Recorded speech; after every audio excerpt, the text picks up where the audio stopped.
وہ جو قیامت کو نہیں مانتے ان کے پاس کوئی دلیل نہیں ہے. اگر توجہ فرمائے تو آپ کو اندازہ ہوگا کہ میں جو بات کہہ رہا ہوں وہ کتنی دقیق ہے. کہنے لگے کہ سورہ جاسیہ کیا آیت ہے, قالوا ما ہی الا حیاتنا الدنیا نموت و نحیا. وہ کہتے ہیں دہریے کہ ما ہی الا حیاتنا الدنیا, کوئی آخرت و آخرت نہیں ہے, بس یہی دنیاوی زندگی ہے, مرتے ہیں پیدا ہوتے ہیں, پیدا ہوتے ہیں مرتے ہیں. ما یہلکنا الا الدہر, اور یہ زمانہ ہے جو چل رہا ہے, اور یہ زمانہ ہمیں پیدا بھی کرتا ہے اور ہمیں ہلاک بھی کرتا ہے. تو اس عقیدے کے رکھنے والے کہلاتے ہیں دہریے. دہریوں کے نزدیک آخرت کوئی شے نہیں ہے. اچھا, جب آخرت کوئی شے نہیں ہے تو بھئی اعتراض کیا ہے آپ کو آخرت پر؟ بھئی کوئی آرگومنٹ تو دے, کوئی کانکریٹ بات تو کریں کہ آخرت نہیں ہے, کیوں نہیں ہے؟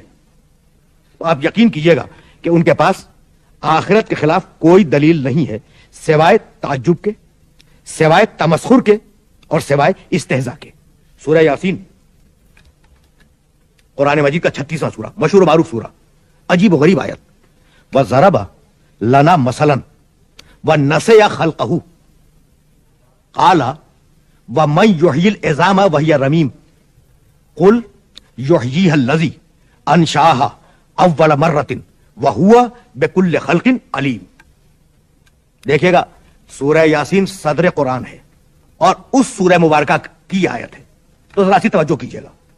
عقیدہ قیامت پر اور دار آخرت پر اعتراض کیا ہے وہ دیکھیں. ضرب لنا مثلا, وہ جو عقیدہ قیامت کو نہیں مانتا نا, اللہ اس کا ذکر کر رہا ہے. ضرب لنا مثلا, یہ ہمارے لیے مثل بیان کرتا ہے. اس منکر نے ہمارے لیے مثل بیان کی. وَنَسِیَ خَلْقَهُ, اور اپنی خلقت کو بھول گیا. قَالَ وَمَنْ يُحْيِي الْعِظَامَ وَهِيَ رَمِيمٌ, اور یہ کہہ رہا ہے کہ یہ گلی ہوئی اور سڑی ہوئی ہڈیاں جو قبروں میں ہیں انہیں کون زندہ کرے گا, انہیں کون زندہ کرے گا؟ قل, حبیب کہہ دو, یحییھا الذی انشأھا اول مرۃ, کہہ دو حبیب اسے وہی زندہ کرے گا جس نے انہیں پیدا کیا تھا,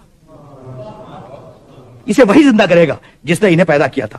وہوا بکل خلق علیم, اور وہ خالق اپنے ہر عمل تخلیق کا بہترین جاننے والا ہے.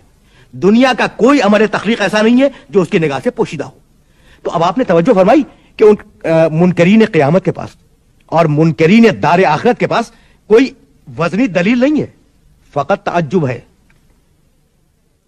فقط تعجب ہے کہ بھائی جب یہ ہڈیاں گل جائیں گی, سڑ جائیں گی, یہ بوسیدہ ہو جائیں گی, انہیں زندہ کون کرے گا؟ تو تعجب ہی ہے نا. تو خدا کی قسم یہ ہے قرآن کا معجزہ کہ دو لفظوں میں اعتراض کو بھی نقل کر دیا اور جواب کو بھی نقل کر دیا. دو لفظ ہیں, نسیا خلقہ, اعتراض کرنے تو آ گیا بھائی, بہت توجہ رہے. نسیا کے معنی بھول گیا, خلقہ اپنی خلقت کو, بہت توجہ رہے. اب پروردگار کہتا ہے کہ یہ اعتراض کرنے والا اعتراض تو کر رہا ہے لیکن اپنی خلقت کو بھول گیا کہ وہ مٹی تھا, ہم نے اسے نطفہ بنایا, نطفہ بنانے کے بعد قرار مکین میں رکھا, پھر اسے علقہ بنایا, پھر اسے مضغہ بنایا, پھر ہڈیاں بنائیں, پھر گوشت بنایا, اس پہ کھال منڈی, کھال منڈنے کے بعد اس کے اندر روح پھونکی, ثم انشأناہ خلقا آخر, اسے خلق آخر بنا دیا اور خلق آخر بنا کر دنیا میں بھیج دیا. تو وہ پروردگار جو پروسیس کر کے مٹی کو انسان بنا سکتا ہے, کیا ملے ہوئے انسان کو جو مٹی میں مل گیا ہے دوبارہ پھر انسان نہیں بنا سکتا؟